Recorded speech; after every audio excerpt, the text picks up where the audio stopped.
Hello दोस्तों, Aaradhya race academy के YouTube channel में आप सभी का स्वागत है। दोस्तों, राजस्थान में आयोजित विभिन्न प्रतियोगी परीक्षाओं के लिए राजस्थान जीके की क्विज स्टार्ट की गई थी, जिसमें आज अपनी ये 13 नंबर की क्विज है। दोस्तों, रोजाना टेस्ट देते रहिए और चैनल को सब्सक्राइब करना ना भूलें। चलो स्टार्ट करते हैं। यहाँ पे पहला प्रश्न, देखो रोजाना आपको 40 क्वेश्चन मिलते हैं। अब देखो इसमें, जलियांवाला बाग की घटना के समय भारत के वायसराय कौन थे? तो जलियांवाला बाग हत्याकांड हुआ था, आप सभी को पता है, 13 अप्रैल 1919 को। तो उस समय भारत के वायसराय कौन थे? बहुत अच्छा क्वेश्चन है। चार ऑप्शन आपके सामने हैं: Lord Curzon, Lord Chelmsford, Lord Wavell और लॉर्ड वेलिंगटन। तो इसका राइट आंसर क्या हो जाएगा दोस्तों? मन में सोच लीजिए जल्दी से उत्तर। तो इसका राइट आंसर हो जाएगा, वो है लॉर्ड चेम्सफोर्ड। ठीक है, 2 नंबर का ऑप्शन इसका राइट आंसर हो जाएगा। बहुत ही अच्छा क्वेश्चन है। और आप सभी को पता है कि 1919 में दोस्तों एक अधिनियम आया था। कौन सा आया था? तो दोस्तों चेम्सफोर्ड अधिनियम। ठीक है, वो भी आपको याद रखना है। तो इसमें 2 नंबर का ऑप्शन सही उत्तर। आगे देखो, संतरा उत्पादन के लिए प्रसिद्ध राजस्थान का नागपुर कहलाने वाला जिला है। तो संतरा उत्पादन के लिए दोस्तों राजस्थान का नागपुर कहलाने वाला जिला है। देखो, संतरा है वो भारत में नागपुर में सबसे ज्यादा होती है। ठीक है, यानी कि महाराष्ट्र में। तो दोस्तों, राजस्थान में जो संतरा है वो सर्वाधिक उत्पादन कहां पर होता है उसका? तो दोस्तों उसका राइट आंसर हो जाएगा झालावाड़। ठीक है, झालावाड़ को दोस्तों राजस्थान का नागपुर कहते हैं, क्योंकि यहां पर संतरा सर्वाधिक उत्पादन होता है। याद रखना है आपको। 2 नंबर ऑप्शन सही उत्तर।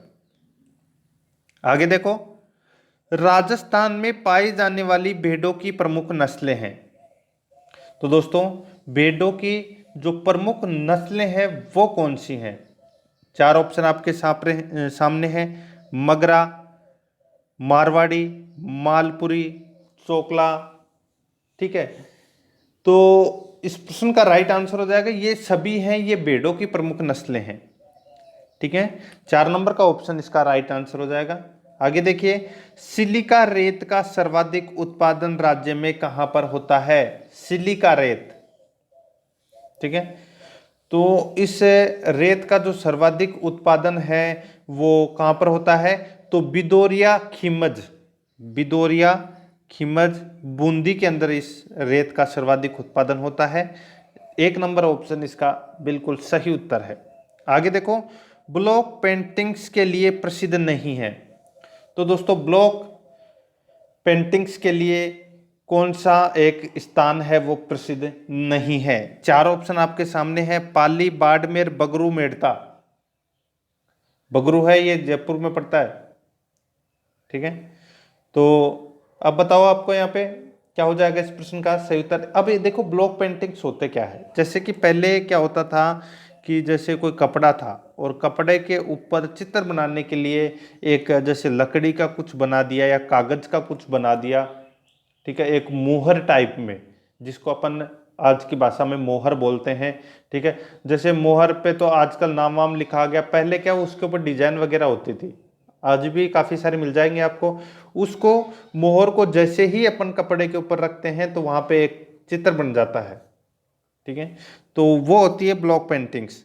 ये दोस्तों, इस पेंटिंग्स की जो शुरुआत है वो चाइना के अंदर हुई थी, और अभी भी पूर्वी एशिया के अंदर काफ़ी सारी ये पद्धतियां हैं, ये प्रचलित है। और कोरोना वायरस भी चाइना के अंदर ही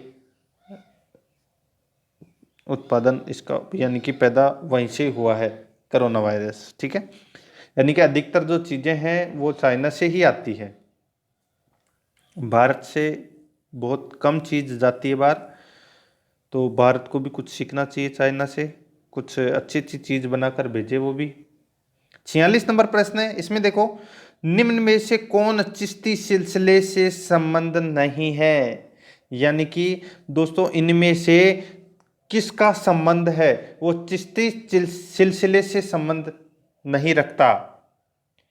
तो चार ऑप्शन आपके सामने है। देखो, शेख मोइनुद्दीन, शेख कुतुबुद्दीन औलिया, शेख निजामुद्दीन औलिया, शेख अब्दुल जिलानी। तो सीधा सा है, आप बाकी अंदर आप देख सकते हैं। शेख अब्दुल जिलानी है, ये चिश्ती सिलसिले से संबंध नहीं रखते हैं, तो इसका 4 नंबर का ऑप्शन सही उत्तर हो जाएगा।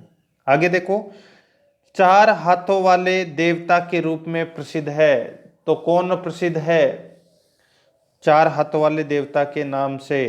तो वो है दोस्तों वीर कल्ला जी। कौन है? वीर कल्ला जी। तो इसमें 3 नंबर का ऑप्शन इसका राइट आंसर हो जाएगा। ठीक है, आगे देखो, बाणगंगा मेला कहाँ बढ़ता है? तो बाणगंगा मेला है ये दोस्तों कहाँ पर बढ़ता है? एक होता है बादशाह मेला, एक है होता है बाणगंगा मेला। बादशाह मेला तो कहाँ पर बढ़ता है? तो ये ब्यावर अजमेर के अंदर बढ़ता है। और ये बाणगंगा मेला है ये दोस्तों कहाँ पर बढ़ता है? तो ये विराटनगर जयपुर में बढ़ता है। विराटनगर जयपुर में बाणगंगा मेला बढ़ता है। और जो बाणगंगा नदी का उद्गम भी है वो दोस्तों वो भी जयपुर से ही होता है। और बाणगंगा नदी को अर्जुन की गंगा भी कहा जाता है। परीक्षा में प्रश्न पूछा गया था कि अर्जुन की गंगा किसे कहते हैं? तो बाणगंगा को। ठीक है, याद रखना है आपको। आगे देखो, राजस्थान में सर्वप्रथम किस रियासत ने सती प्रथा को गैर कानूनी घोषित किया? तो यानी कि दोस्तों सर्वप्रथम किस रियासत ने सती प्रथा को गैर कानूनी घोषित किया है? जयपुर, कोटा, उदयपुर, बूंदी। 4 ऑप्शन आपके सामने है। क्या हो जाएगा इस प्रश्न का सही उत्तर? तो वो है बूंदी। ठीक है, बूंदी रियासत ने सती प्रथा को सर्वप्रथम गैर कानूनी घोषित किया था। याद रखना है आपको। आगे देखो, 50 नंबर प्रश्न है, कौन सा युग्म असंगत है?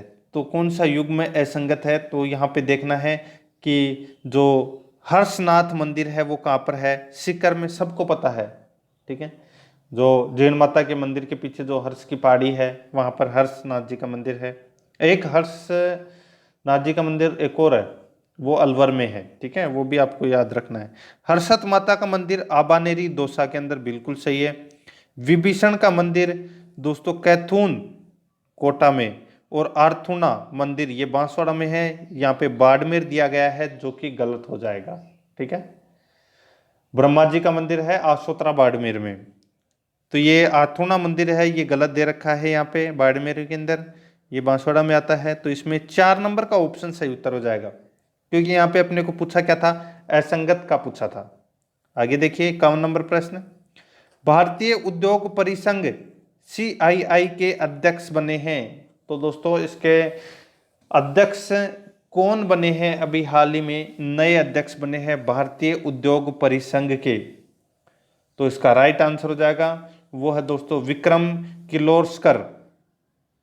विक्रम किर्लोस्कर, ये इसका राइट आंसर हो जाएगा। 1 नंबर का ऑप्शन सही उत्तर। आगे देखो, किस प्रदेश के पूर्व माध्यमिक विद्यालयों में जाओ अंग्रेजी सीख कार्यक्रम का शुभारंभ किया गया है? यानी कि कौन से राज्य में पूर्व माध्यमिक विद्यालय में आओ अंग्रेजी सीखें, आओ अंग्रेजी सीखें कार्यक्रम का शुभारंभ किया? दोबारा सुन लो, कौन से राज्य के अंदर पूर्व माध्यमिक विद्यालयों में आओ अंग्रेजी सीखे कार्यक्रम का शुभारंभ किया? तो वो राज्य का नाम क्या है? उस राज्य का नाम है दोस्तों उत्तर प्रदेश, यूपी, योगी आदित्यनाथ वाला। ठीक है, 2 नंबर का ऑप्शन इसका सही उत्तर हो जाएगा। आगे देखिए 53 नंबर प्रश्न, 2017 को आयोजित राष्ट्रपति चुनाव में कितने रंग के मतपत्रों का इस्तेमाल किया गया? 2017 को आयोजित राष्ट्रपति चुनाव में कितने रंग के मतपत्रों का इस्तेमाल किया गया था? 4 ऑप्शन आपके सामने है, 1 2 3 4। तो इसका राइट आंसर हो जाएगा दोस्तों वो है 2 रंग के। ठीक है, 2 रंग के मतपत्रों का इस्तेमाल किया गया था राष्ट्रपति चुनाव में। याद रखना, बहुत अच्छा क्वेश्चन है ये भी। 2 नंबर ऑप्शन सही उत्तर। आगे देखो, ग्रामीण विकास मंत्रालय द्वारा किस राज्य को सबसे अधिक सड़कें बनाने के लिए ग्रामीण विकास पुरस्कार दिया गया? यानी कि ग्राम विकास मंत्रालय द्वारा किस राज्य को सबसे अधिक सड़कें बनाने के लिए ग्रामीण विकास पुरस्कार दिया गया? तो दोस्तों 4 ऑप्शन आपके सामने हैं, उत्तर प्रदेश, मध्य प्रदेश, राजस्थान, बिहार। तो इसका जो राइट आंसर हो जाएगा वो है दोस्तों इसमें कौन सा? बिहार। 4 नंबर का ऑप्शन इसका सही उत्तर हो जाएगा। आगे देखिए 55 नंबर प्रश्न है, वर्ष 2019 का मैन बुकर अंतर्राष्ट्रीय पुरस्कार किसे दिया गया है? यानी कि वर्ष 2019 का मैन बुकर अंतर्राष्ट्रीय पुरस्कार है वो किसे दिया गया? तो ये पुरस्कार है, ये दोस्तों दिया गया था किसको? लेखिका जोखा अलहार्थी को। ठीक है, लेखिका जोखा अलहार्थी को दोस्तों अंतर्राष्ट्रीय बुकर पुरस्कार दिया गया था, मैन बुकर पुरस्कार। ठीक है, तो इसमें 1 नंबर ऑप्शन सही उत्तर। आगे देखो, नक्सलवाद की जन्म स्थली नक्सलबाड़ी निम्न में से किस राज्य में स्थित है? जो ये नक्सलबाड़ी है ये दोस्तों कौन से राज्य में स्थित है? ये स्थित है दोस्तों पश्चिम बंगाल में। कहाँ पर स्थित है? पश्चिम बंगाल में। 3 नंबर का जो ऑप्शन है वो इसका सही उत्तर हो जाएगा। आगे देखो, विश्व में सर्वाधिक लंबी तट रेखा किस खाड़ी की है? परीक्षा में प्रश्न भी पूछा गया था अभी काफी दिन पहले, जो राजस्थान पुलिस की एग्जाम लगी थी उसमें ये प्रश्न पूछा गया था कि विश्व की सर्वाधिक लंबी तट रेखा किस खाड़ी की है? तो ये दोस्तों जो सर्वाधिक लंबी तट रेखा पूछा है तो बंगाल की खाड़ी आएगा इसमें। ठीक है, तो इसमें 1 नंबर का ऑप्शन इसका सही उत्तर हो जाएगा। आगे देखो, तट रेखा का पूछा है दोस्तों, याद रखना इसमें। आगे देखो, एटीएम मशीन का पूरा नाम क्या है? तो एटीएम मशीन का जो पूरा नाम है वो क्या है? देखो काफी लोग इसको क्या बोलेंगे? ऑटोमेटिक टेक्निकल मशीन बोल सकते हैं। ठीक है, एनी टाइम मनी भी बोल सकते हैं इसको, और एनी टाइम मशीन भी बोल सकते हैं। तो दोस्तों इसकी फुल फॉर्म होगी वो है ऑटोमेटेड टेलर मशीन। ठीक है, तो इसमें 1 नंबर ऑप्शन इसका सही उत्तर हो जाएगा। आगे देखो, संविधान सभा के स्थायी अध्यक्ष थे? तो दोस्तों पहली बैठक हुई थी 9 दिसंबर। ठीक है, 9 दिसंबर 1946 को। ठीक है, ये पहली बैठक हुई थी जिसमें अस्थायी अध्यक्ष नियुक्त किए गए थे डॉक्टर सच्चिदानंद सिन्हा को।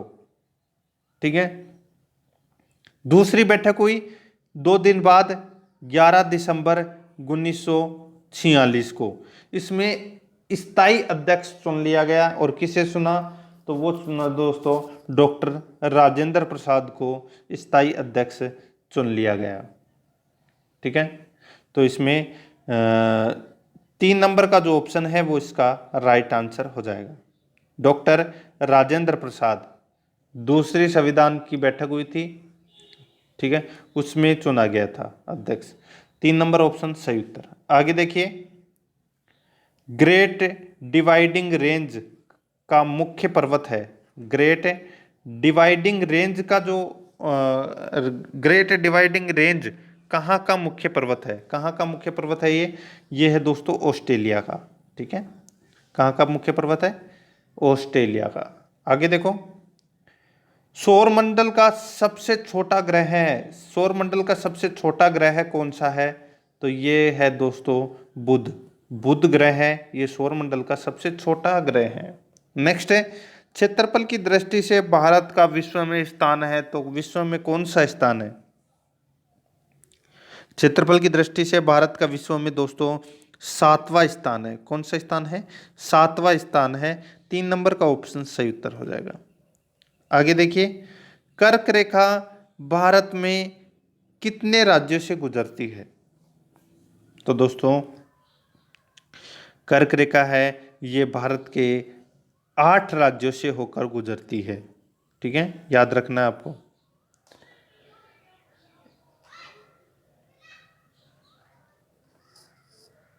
आठ राज्य से होकर गुजरती है कर्क रेखा। नेक्स्ट है, भारतीय संविधान किस दिन पूर्णतः लागू हुआ? सबको पता है 26 जनवरी 1950 को पूर्णतः लागू हो गया था। आगे देखिए, संविधान में मूल कर्तव्यों को शामिल करने की प्रेरणा किस देश के संविधान से ली गई है? तो मूल कर्तव्यों को जो शामिल करने की जो प्रेरणा है ये दोस्तों रूस से ली गई है। कहाँ से ली गई है? रूस से ली गई है यह प्रेरणा। नेक्स्ट, भाषा के आधार पर गठित भारत का पहला राज्य है। तो भाषा के आधार पर गठित भारत का पहला राज्य है वो कौन सा है? वो है दोस्तों आंध्र प्रदेश। कौन सा? आंध्र प्रदेश इसका राइट आंसर हो जाएगा। आगे देखिए, अर्थव्यवस्था में तृतीय क्षेत्र का संबंध है। तो अर्थव्यवस्था में 3 क्षेत्र होते हैं, प्रथम, द्वितीयक और तृतीयक। ठीक है, तो दोस्तों तृतीयक क्षेत्र में क्या आता है? तो दोस्तों यहां पे देखिए, देखो सबसे पहले जो प्राथमिक क्षेत्र होते हैं उसके अंदर आता है दोस्तों कच्चा माल। ठीक है, कच्चा माल आता है। फिर द्वितीय क्षेत्र में उसको तैयार किया जाता है, पक्का माल कर दिया जाता है उसको, यानी कि उत्पादन किया जाता है। ठीक है, और फिर उसके बाद में जब फैक्ट्री में कोई चीज का उत्पादन हो गया तो उसके बाद में क्या करेंगे उसको? तो दोस्तों उसको भेजेंगे। फैक्ट्री में तो काम आने वाला ऐसे रहा, तो अपन क्या करेंगे? उसको बाहर भेजेंगे। तो बाहर भेजेंगे तो दोस्तों किसकी जरूरत पड़ेगी? एक तो व्यापार, परिवहन और डाक सेवा, इन तीनों चीजों की जरूरत पड़ेगी। तो ये तृतीय क्षेत्र में आते हैं। ठीक है, समझ में आ गया होगा। 3 क्षेत्र होते हैं अर्थव्यवस्था में, प्रथम, द्वितीयक और तृतीयक। ठीक है, तो ये तृतीय क्षेत्र में परिवहन, डाक सेवा और व्यापार आते हैं। तो इसमें 4 नंबर का ऑप्शन सही उत्तर हो जाएगा ये सभी। आगे देखो, सेवा क्षेत्र अर्थव्यवस्था के किस क्षेत्र को कहा जाता है? सेवा क्षेत्र अर्थव्यवस्था के किस क्षेत्र को कहा जाता है? देखो यहाँ पे प्राथमिक, द्वितीयक, तृतीयक और चतुर्थक। तो इसका राइट आंसर क्या हो जाएगा? देखो मैंने आपको बताया जो ये डाक सेवा, ठीक है, जो ये सेवा क्षेत्र है ये तृतीय क्षेत्र में आता है। ठीक है, तो इसमें 3 नंबर का ऑप्शन सही उत्तर हो जाएगा। आगे देखो, भारत में राष्ट्रीय आय की गणना का कार्य कौन करता है? तो भारत में राष्ट्रीय आय की गणना का जो कार्य है वो दोस्तों कौन करता है? तो इसका राइट आंसर क्या हो जाएगा? भारत में राष्ट्रीय आय की गणना का कार्य है वो दोस्तों सबको पता होना चाहिए, बहुत अच्छा क्वेश्चन है, केंद्रीय सांख्यिकी संगठन। केंद्रीय सांख्यिकीय संगठन ये करता है दोस्तों राष्ट्रीय आय की गणना। ठीक है, नेक्स्ट है, भारत की पंचवर्षीय योजनाओं का अंतिम रूप से अनुमोदन करता है। भारत की पंचवर्षीय योजनाओं का अंतिम रूप से अनुमोदन कौन करता है? तो ये अनुमोदन करता है दोस्तों राष्ट्रीय विकास परिषद। ठीक है, जो योजना आयोग होता है उसका नाम परिवर्तन करके दोस्तों राष्ट्रीय विकास परिषद कर दिया गया है। तो इसका राइट आंसर हो जाएगा 3 नंबर का ऑप्शन सही उत्तर। आगे देखो, सौर ऊर्जा एंटरप्राइजेज क्षेत्र निम्न में से किन जिलों में है? तो सौर ऊर्जा एंटरप्राइजेज क्षेत्र निम्न में से किस जिले में है? तो ये है दोस्तों कहाँ पर? तो जोधपुर, बाड़मेर और जैसलमेर, इन तीनों क्षेत्रों के अंदर दोस्तों सौर ऊर्जा एंटरप्राइजेज क्षेत्र माने जाते हैं। ये तीनों जिले याद रखना है, जोधपुर, बाड़मेर, जैसलमेर। नेक्स्ट है 72 नंबर प्रश्न है, सूर्य की किरणें मानव शरीर के लिए निम्न कारण से उपयोगी है। सूर्य की किरणें मानव शरीर के लिए किस कारण से उपयोगी है? तो दोस्तों आप सभी को पता है कि सूरज की जो किरणें होती है उनसे हमें विटामिन डी प्राप्त होता है। ठीक है, तो त्वचा को विटामिन डी देती है कौन? सूर्य की किरणें। तो इसमें 1 नंबर का ऑप्शन इसका सही उत्तर हो जाएगा। देखो रोजाना मेरे साथ में टेस्ट देते जाइए और दोस्तों आपका सिलेक्शन है वो श्योर हो जाएगा, क्योंकि रोजाना अगर आप 40 क्वेश्चन का टेस्ट देते हैं तो दोस्तों 1 महीने में आपके 1200 क्वेश्चन तैयार होते हैं। और दोस्तों 1200 क्वेश्चन का मतलब ये हो गया कि आपका जो संपूर्ण जीके है उसका रिवीजन हो रहा है, प्लस आपके क्वेश्चन है वो तैयार हो रहे हैं। तो रोजाना टेस्ट देते रहिए और चैनल को सब्सक्राइब करना ना भूलें। आगे देखो, भाभा परमाणु अनुसंधान केंद्र कहाँ पर स्थित है? तो भाभा परमाणु अनुसंधान केंद्र है ये दोस्तों कहाँ पर है? तो ट्राम्बे मुंबई के अंदर है भाभा परमाणु अनुसंधान केंद्र। आगे देखिए, किसी तारे से प्राप्त प्रकाश के रंग से आभास होता है। किसी तारे से प्राप्त प्रकाश के रंग से आभास होता है, तो इसका राइट आंसर हो जाएगा दोस्तों, वो है ताप का। ठीक है, किसका? ताप का। तो 4 नंबर का ऑप्शन इसका सही उत्तर हो जाएगा। आगे देखो, कृत्रिम रेडियो एक्टिवता की खोज किसने की? कृत्रिम रेडियो एक्टिवता की खोज किसने की? तो इसका राइट आंसर क्या हो जाएगा? देखो, सबको पता होना चाहिए, रेडियो एक्टिवता की जो खोज है वो किसने? तो जूलियट एवं क्यूरी ने की थी। ठीक है, जूलियट एवं क्यूरी ने की थी कृत्रिम रेडियो एक्टिवता की खोज। ठीक है, तो इसमें 3 नंबर ऑप्शन सही उत्तर। आगे देखो, चेचक के टीके की खोज किसने की? तो चेचक के टीके की खोज है वो दोस्तों किसने की? तो इसका राइट आंसर हो जाएगा, वो है जेनर ने।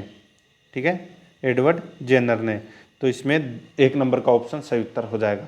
दोस्तों अब आगे भी एक प्रश्न बनने वाला है कि कोरोना के टीके की खोज किसने की? अभी तो हुई नहीं है, अब देखते हैं कौन करता है।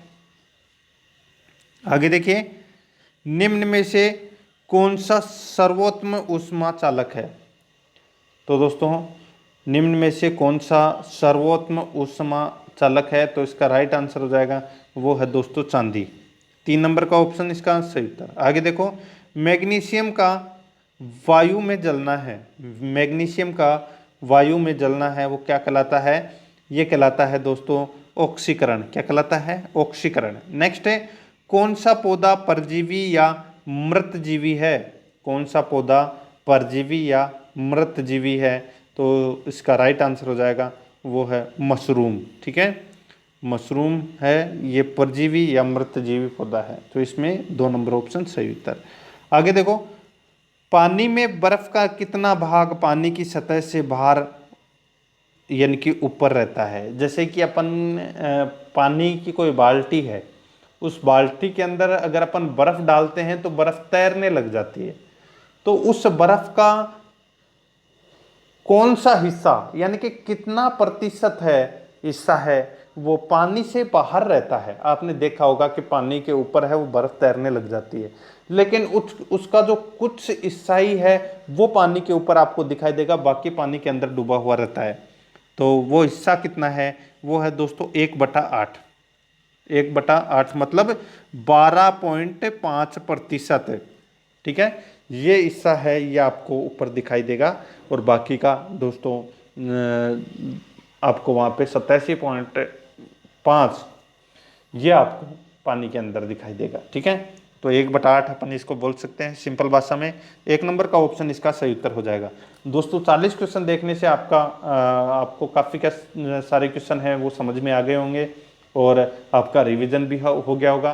तो रोज़ाना मेरे साथ बने रहिए। और दोस्तों आराध्या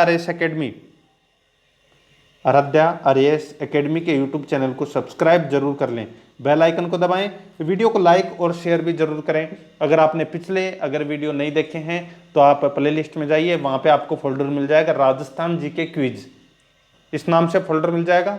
तो वहाँ पे जो पिछली 12 क्विजें हैं उनका आप टेस्ट दे सकते हैं।